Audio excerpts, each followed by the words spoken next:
Bonjour à tous, bonjour à toutes, ravi de vous retrouver pour ce nouveau numéro de votre rendez-vous mensuel sur RCF Nice Côte d'Azur et au diocèse de Nice sur YouTube. Au sommaire de cette émission, toute l'actualité de votre diocèse, bien sûr, un agenda bien fourni entre la journée Fratelli et un concert, ce sera à l'église Jeanne d'Arc. Et puis comme chaque mois, notre invitée dans le fauteuil de cette émission aujourd'hui, Christine Brun, elle est assistante sociale du diocèse de Nice et déléguée à la protection sociale du clergé. Elle est notre invitée, c'est parti.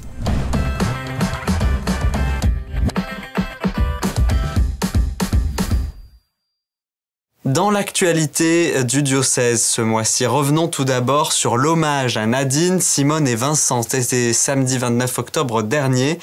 Tous les trois avaient été victimes de l'attentat commis en la basilique Notre-Dame de l'Assomption. C'était il y a 2 ans. De nombreux fidèles du diocèse ont entouré les familles qui se sont recueillies. Monseigneur Jean-Philippe Naud rappelle dans son homélie la rencontre avec le Seigneur sur une route parfois bien terrible. Il est revenu sur ce moment. Ce qui me touche, c'est que Jésus les rattrape sur la route, là où ils en sont, là où ils sont, dans leur tristesse, dans leur pauvreté, dans leurs cris peut-être, dans leur douleur. Et il ne s'impose pas, il va partager un moment de fraternité avec eux, il va partager la route pour donner sens à partir de la parole de Dieu à quelques paroles qui les rejoignent. Et c'est finalement à l'arrivée qu'il se fait reconnaître et il disparaît en les laissant pleinement libres. Et je crois que ça peut, un peu comme j'essaie de dire, ça peut nous rejoindre chacun, parce que chacun d'entre nous, on peut se laisser rejoindre par Jésus. Et je nous invite tous à le faire, à passer ce temps avec lui. Et pas simplement un temps, de fraternité extérieure, mais un temps qui débouche sur une amitié profonde. Pour moi, c'est ma joie, en étant chrétien, de vivre ça. Et je pense que dans les circonstances terribles dont nous faisons mémoire aujourd'hui, en fait, ça peut rejoindre chacun, voilà. Et que chacun peut faire cette expérience, me semble-t-il, que la rencontre avec le Seigneur, en fait, vient donner sens et peut être une lumière dans une route parfois bien terrible. Et cette messe et la cérémonie sont en images sur rcf.fr et nice.catholique.fr. La campagne des chantiers diocésains se poursuit, il est encore temps d'y participer. Plusieurs travaux de restauration d'églises, sanctuaires ou presbytères ont lieu chaque année. L'an dernier, par exemple, la chapelle du sanctuaire diocésain Notre-Dame de Vaucluse a pu être rénovée. Cette année, un exemple des travaux, l'église Sainte-Thérèse de l'Enfant Jésus. Elle est concernée par un ravalement de façade et des réfections de toiture pour un montant de 147 000 €. Le calendrier liturgique 2023 de la province de Marseille et de l'archidiocèse de Monaco est disponible. Vous pouvez vous le procurer. Le prix est toujours le même, c'est 8 € à l'évêché de Nice, au sanctuaire Notre-Dame de Laguet, à celui de Notre-Dame de Vaucluse ou encore à la librairie La Procure. Avant de retrouver notre invitée Christine Brun, nous avons appris cette semaine le décès d'Henri Marson à l'âge de 80 ans et dans la 18e année de son ordination diaconale. Diacre permanent pour le diocèse de Nice. Ordonné en 2004, il était longtemps délégué diocésain à l'action caritative et sociale. Dernièrement, il accompagnait la paroisse Saint-Mathieu et en particulier les futurs époux dans leur préparation au mariage.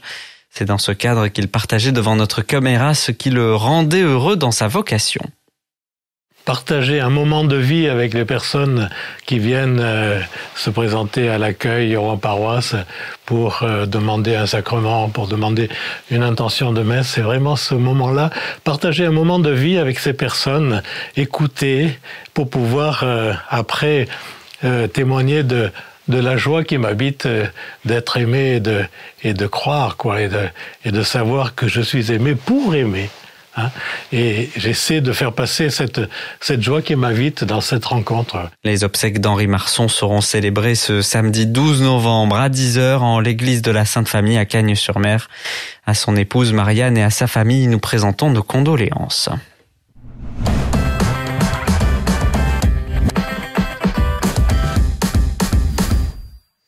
Notre invitée aujourd'hui est Christine Brun, elle est assistante sociale du diocèse de Nice, déléguée à la protection sociale du clergé. Bonjour. Bonjour. Merci d'être avec nous aujourd'hui. Alors pour commencer, une question qui peut paraître un peu compliquée au premier abord, mais qui êtes-vous, Christine Brun ? Alors Christine Brun, donc je suis déjà une femme mariée depuis 46 ans. Donc maman de 3 enfants et grand-mère de 6 petits-enfants.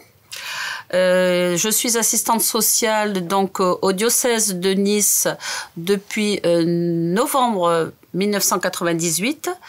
Et en même temps, en parallèle, je suis éducateur sportif aussi à peu près depuis cette période, même un peu avant. Donc, je fais quelques heures, donc je donne des cours de gymnastique 6 fois par semaine. Voilà. Et au sein du diocèse de Nice, votre métier? Alors, au sein du diocèse de Nice, donc, je suis avant tout assistante sociale. Mais c'est vrai que je suis engagée dans le diocèse de Nice depuis pas mal d'années. Ça remonte à loin, ça remonte à 1974, où j'ai commencé à être dans l'action catholique des enfants. Après, j'ai accompagné des enfants en catéchuménat pendant 12 ans. Et ensuite, je suis engagée avec mon mari depuis plus de 40 ans dans le mouvement chrétien des cadres et des dirigeants. Voilà. Pourquoi je tiens à parler de cet engagement? Parce que ça m'a beaucoup aidée dans l'accompagnement des prêtres, parce que je connaissais déjà l'Église, je connaissais déjà pas mal de prêtres, et ça m'a beaucoup aidée. Et voilà. Donc, depuis 1998, vous êtes dans l'accompagnement des prêtres? Voilà, je suis assistante sociale du clergé. Voilà.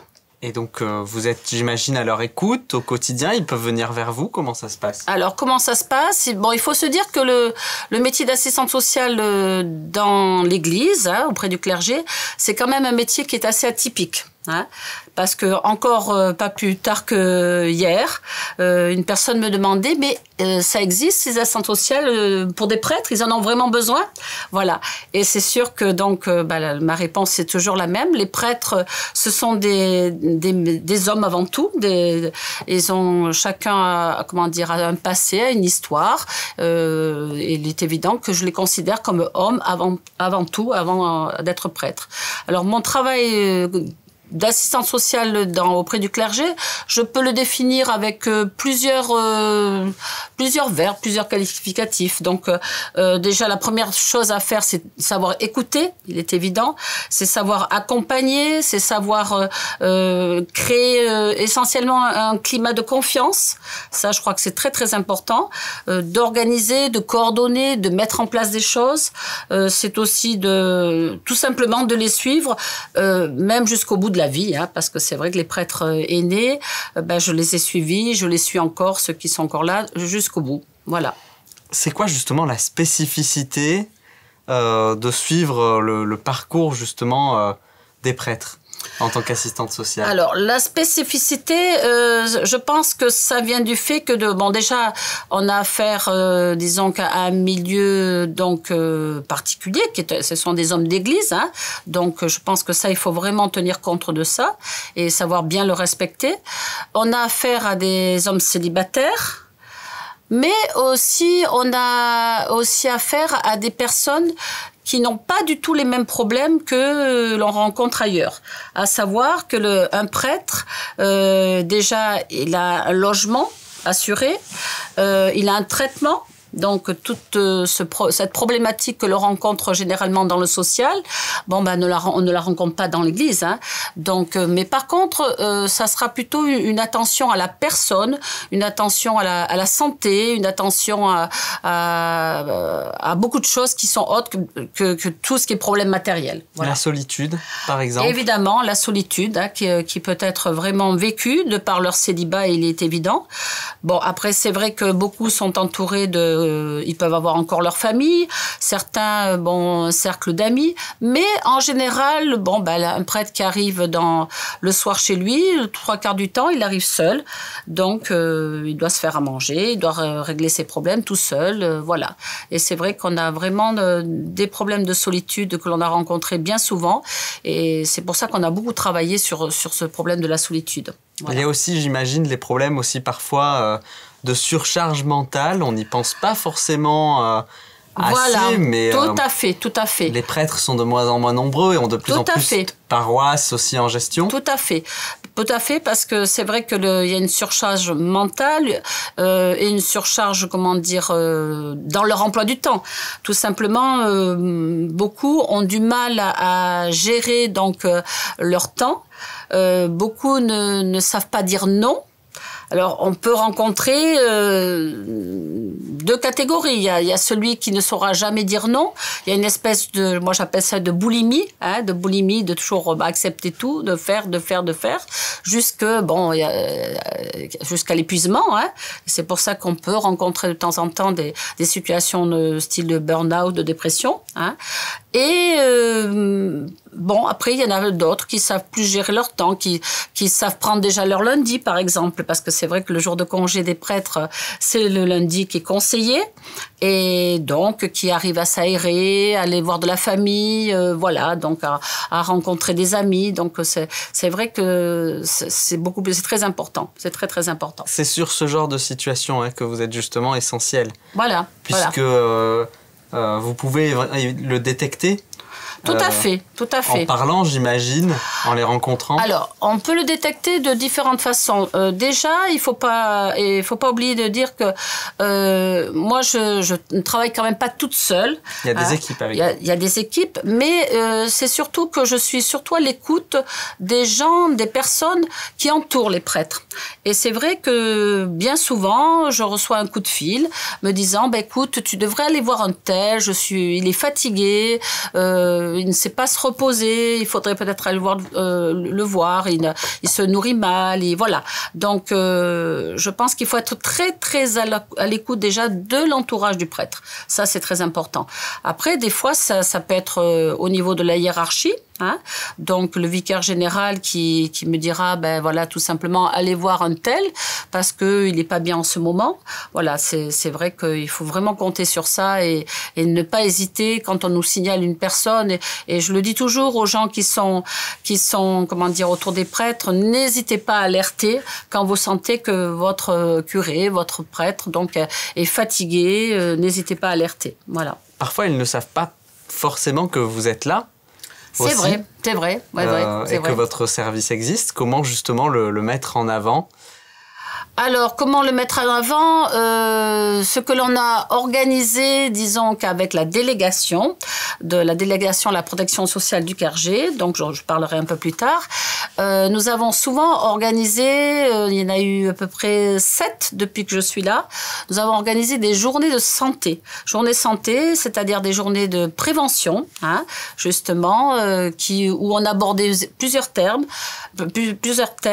et tout simplement où on essaie de toucher des problématiques bien propres à leur fonction, voilà.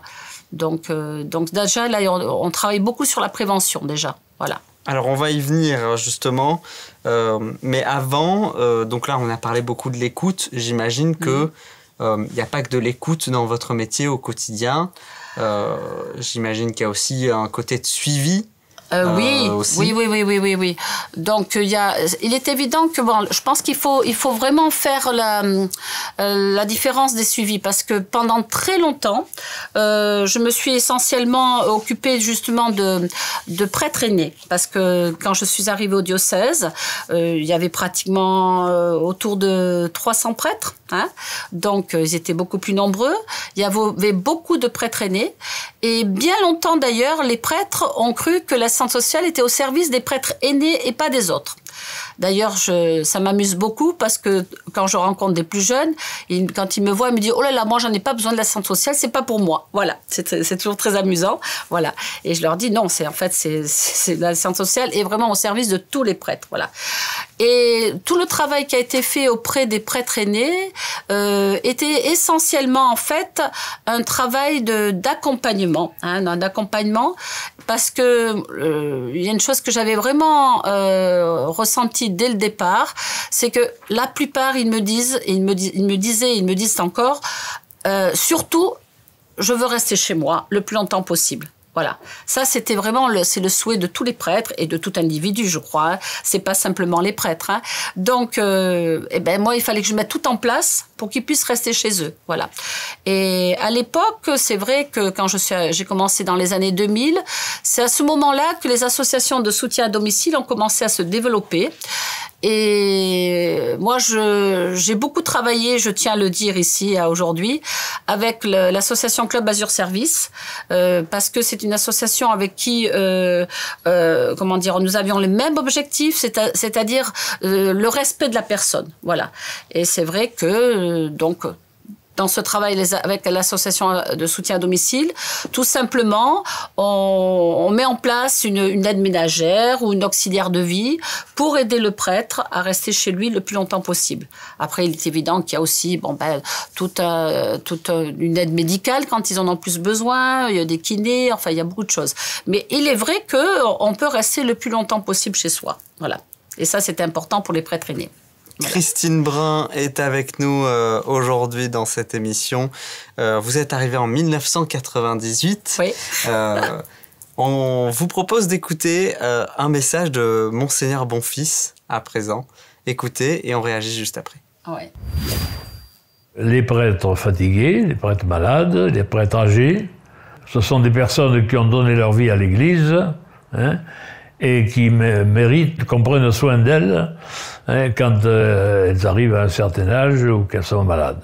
Le travail que fait Christine Brun depuis qu'elle est là est un travail indispensable. Il est indispensable aussi que la personne en question, l'assistante sociale, garde un contact régulier et étroit avec l'évêque, qui est quand même le responsable du prêtre. On a embauché donc Madame Brun. Je dois dire que je ne le regrette pas, au contraire, parce qu'elle nous a rendu d'immenses services, hein, et elle continue de le faire encore. Et à ce titre, je voulais lui adresser un très grand merci et le dire publiquement. Voilà ce message, parce que vous partez justement aussi à la retraite prochainement.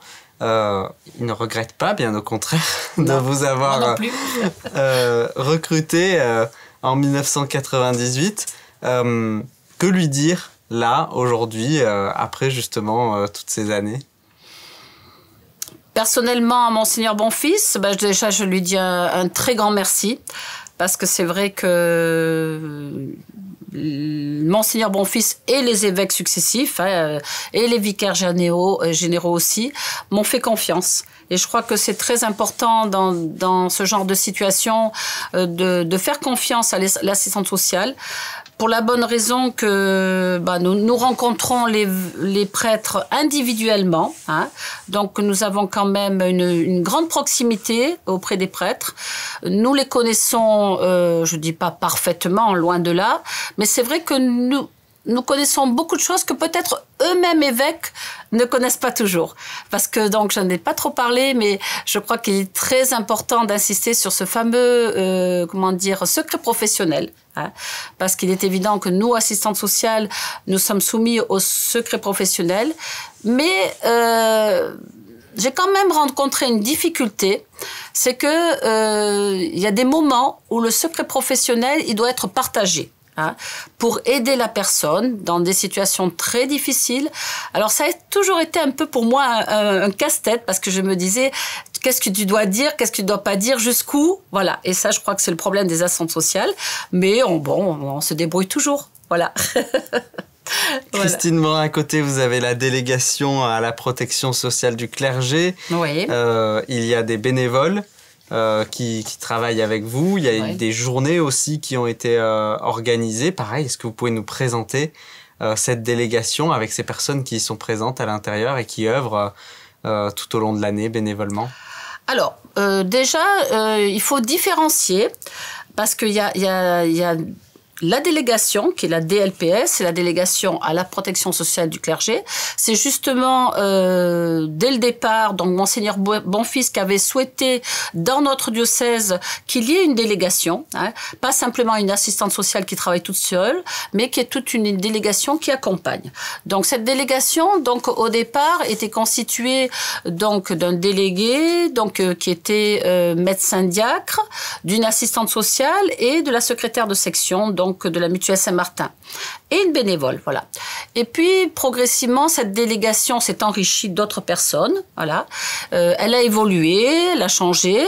Donc aujourd'hui, cette délégation donc est constituée essentiellement donc d'un délégué, deux vicaires généraux qui est rentré dans notre délégation, un psychologue, et même maintenant vient de rentrer une psychologue, donc nous avons 2 psychologues, un médecin et un aumônier d'hôpital. Voilà. Et le père Astre, j'oubliais, donc, qui est l'aumônier des prêtres. Donc, la délégation s'est bien enrichie. Pourquoi cette délégation s'est enrichie? Tout simplement parce qu'on s'est rendu compte que si on voulait faire du bon travail, on avait besoin de mettre toutes nos énergies en même temps pour avancer, pour aider les prêtres. Voilà. Mais donc il y a cette délégation qui est la délégation protection sociale du clergé, mais il y a une autre équipe que j'ai créée il y a quelques années. On l'a appelé ça une équipe de protection sociale, EPS. C'est très amusant EPS parce que moi je suis prof d'EPS, donc voilà, ben c'est comme ça. Voilà. Donc du coup, cette équipe d'EPS, c'est une équipe de bénévoles qui donc se rencontrent tous les 2 mois à peu près et qui rencontrent individuellement des prêtres un peu isolés. Voilà. Et donc on se rencontre régulièrement pour faire un peu le point. Et autant la délégation que l'équipe de bénévoles, ce sont 2 équipes qui ont vraiment été très précieuses pour moi parce qu'elles m'ont aidé à prendre du recul dans mon travail, hein, déjà, surtout dans des situations un petit peu difficiles où des fois je savais plus trop quoi faire. Voilà. Et c'est vrai, ça m'a permis d'avoir un petit peu leur avis, de savoir qu'est-ce qu'il fallait que je fasse. Voilà. Voilà, tout simplement. Et je les remercie tous très chaleureusement. Voilà. Qu'est-ce qui a évolué dans votre métier depuis que vous êtes arrivé? Alors, qu'est-ce qui a évolué dans mon métier? Essentiellement, donc, comme je disais tout à l'heure, au début, ça a été surtout un travail auprès des prêtres aînés. Il y en avait beaucoup. Puis, petit à petit, donc, nous avons eu... on a beaucoup de chance d'accueillir des prêtres étrangers, hein. Donc il est évident que les prêtres étrangers représentent, je crois, si je me trompe pas, à peu près un tiers des prêtres du diocèse, hein. Donc c'est qui est assez important.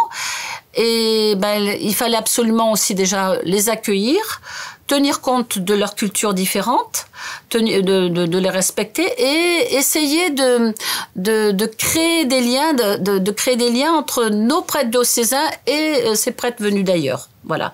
Donc là, je pense que nous, en tant que délégation, on a un travail à faire et je crois qu'il faudra le continuer après, hein. Et après, tout simplement, moi, je me suis aussi beaucoup penchée sur me préoccuper des situations de prêtres beaucoup plus jeunes, qui eux aussi, peuvent rencontrer des difficultés, hein, donc et qu'il faut accompagner aussi. Donc, j'insiste beaucoup, l'assistance sociale est au service de tous les prêtres. Voilà. Christine Brun, il y a aussi des projets d'avenir qui vont être mis en place avant votre départ à la retraite. Oui, et j'en suis très heureuse. Voilà, il y avait 2 grands projets, donc je voulais finaliser avant mon départ.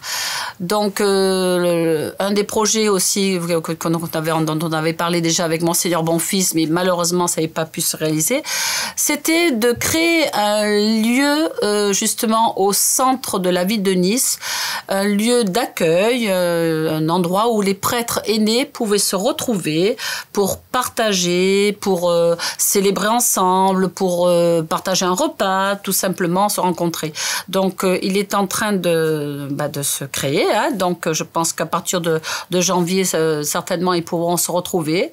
Parce que je pense que c'est très important que les prêtres aînés ne vivent pas tout seuls dans leur coin et puissent de temps en temps se regrouper et partager eux ensemble. Hein.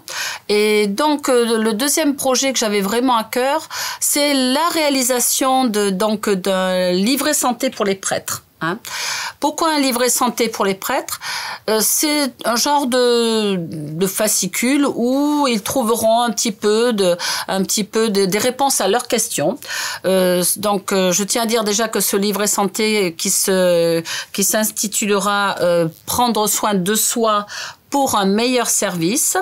Donc, il va être, préfacé, il est déjà prêt d'ailleurs, par le cardinal Aveline, qui a eu la gentillesse d'accepter de préfacer ce livret. Hein. Donc, De quoi va traiter ce livret santé? Donc, il va traiter de 4 points. Le premier point, ça serait essentiellement sur l'équilibre de vie, hein, des réponses à, sur la nourriture, le sommeil, la gestion du temps, par exemple. Un deuxième point sera essentiellement sur la santé. Alors, la santé physique, donc on développe pas mal de problèmes de santé, et la santé mentale, évidemment, dont on a parlé tout à l'heure, et qui est surtout le burn-out, la dépression, problèmes d'alcool, etc. Nous aurons après une partie beaucoup plus administrative. Ça sera la réponse un peu aux questions qui se posent par rapport au remboursement, par rapport aux hospitalisations, aux ambulances, toutes ces choses-là. Et une dernière partie qui sera essentiellement une partie qui sera sur la fin de vie et la perte d'autonomie. Voilà. Donc, ça sera un petit peu une pépite, hein, où ils pourront trouver plein de choses. Il est évident que, on ne prétend pas que ça reste très exhaustif, hein, mais ils auront pas mal de réponses à leurs questions. Christine Brun, vous n'êtes pas venue les mains vides dans cette émission. Vous êtes arrivée avec un texte. On va avoir quelques extraits parce que vous allez nous raconter pourquoi vous l'avez choisi et de qui est-il.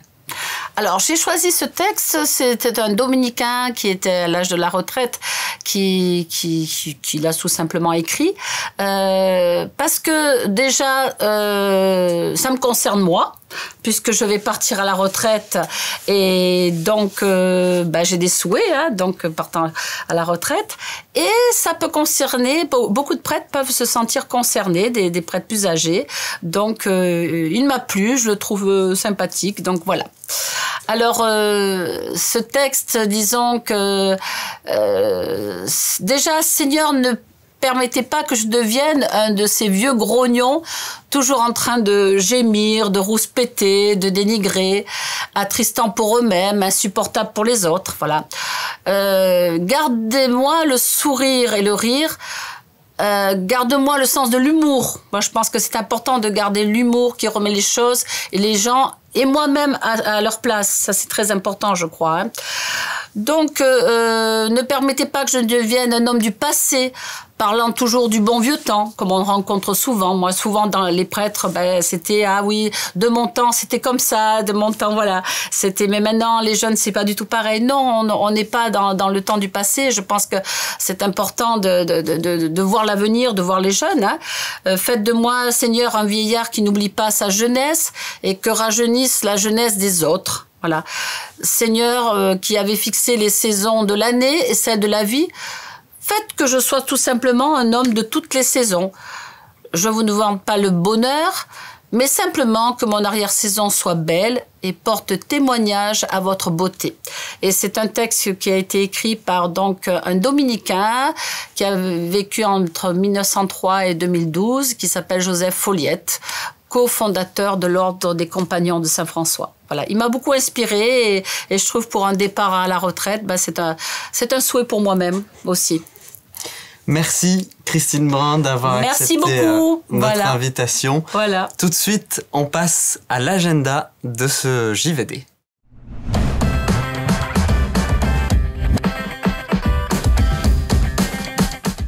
Dans votre agenda, on commence par un événement qui a lieu ce dimanche 13 novembre. C'est la Journée mondiale des pauvres qui a été créée par le pape François. Eh bien, le Conseil diocésain de la solidarité, en partenariat avec le Secours catholique, appelle les paroisses, les mouvements et les associations à participer dans les Alpes-Maritimes. On en a parlé le mois dernier. Eh bien, il y a de nombreux événements qui sont prévus, notamment au Canet, à l'église Saint-Jean-Baptiste, mais aussi à Nice, à l'église Sainte-Jeanne d'Arc, à l'église Saint-Pierre d'Arène, à l'église Saint-Marc ou Saint-Antoine de Ginestière. Il y a également les communes de Lantosque, La Trinité et Menton qui participent à l'événement. Toutes les informations sont sur nice.catholique.fr. Un concert ce samedi 12 novembre à l'église Sainte-Jeanne d'Arc, celui de Natacha Saint-Pierre pour son spectacle Jeanne. Vous pouvez donc avoir vos billets. Ils sont au prix de 35 ou de 40 €. C'est à partir de 20h30.